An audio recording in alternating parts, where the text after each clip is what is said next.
na-encounter tayo or na-experience natin yung mga problems dito sa paggamit ng CCTV. So dito halimbawa, nagpalit kayo ng password sa Wi-Fi at kailangan mong mag-connect ulit, click lang po natin itong reconnect your smart device to Wi-Fi. And then sundan lang po natin yung mga instruction na lumabas. Click next. Kapag ito yung lumabas, bago kayo mag-click ng I'm already connected, punta muna kayo sa inyong cellphone, sa inyong Wi-Fi settings, meron kayong makikitang Tapo Cam XXX. Ayan, doon nyo lang i-scan yung QR code sa ating CCTV.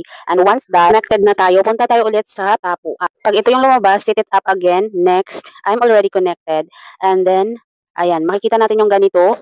Found it, nakalagay. Nag-match na nga and ganito na po yung lumabas. Choose your network. Enter lang po natin yung ating password sa ating Wi-Fi connection. And make sure na yung ating password ay case and space sensitive. Click next lang po tayo and then, ayan, save lang po natin.